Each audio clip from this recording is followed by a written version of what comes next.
সামনেই দুর্গাপুজো, তাই আগেভাগেই hair cut করে ফেললাম। হ্যালো বন্ধুরা, আমি প্রীতম আর তোমাদের সকলকে আমার নতুন মিনি ব্লগে স্বাগতম। তখন বাজে রাত 10টা আর দোকানে তখন কাস্টমারের চাপটা অনেকটাই কম ছিল, তাই মাকে দোকানে বসিয়ে দিয়ে আমি আর ভাই বাইক নিয়ে বেরিয়েছিলাম চুল কাটতে যাওয়ার জন্য।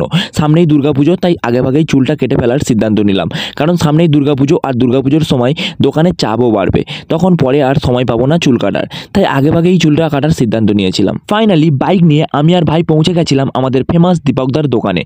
গিয়ে দেখলাম খুব বেশি কাস্টমার তখন ছিল না। এটা হচ্ছে আমাদের মিনি হাবিবস, এখানে তুমি যখনই চুল কাটতে আসবে তখনই ভিড় দেখতে পাবে। খুব ভালো লাক থাকলে তবেই একটু ফাঁকা পাবে, আর সেদিন আমার লাক খুব ভালো ছিল। দোকানে অনেকজন বসে আছে ঠিকই, কিন্তু এখানে কাটবে একজনই।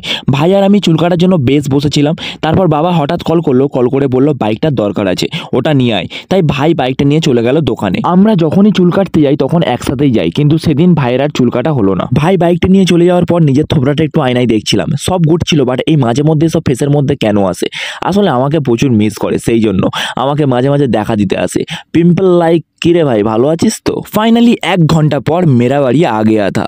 Let's see after haircut final লুকটা কেমন লাগে। তো এটাই ছিল আমার ফাইনাল লুক, আর দীপকদার চুলটা জাস্ট অসাধারণ কেটেছিল, আমার তো খুব ভালো লেগেছে।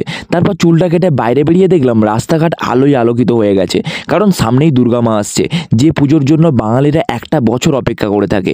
আর সেই পুজো বেশি দিন আর বাকি নেই, কয়েকটা দিনই বাকি আছে। সকলকে অ্যাডভান্স শুভ শারদীয়ার প্রীতি শুভেচ্ছা ও আন্তরিক অভিনন্দন জানিয়ে আজকের মিনি ব্লগটা শেষ করলাম। দেখা হচ্ছে আবার পরের মিনি ব্লগে। Till then, by.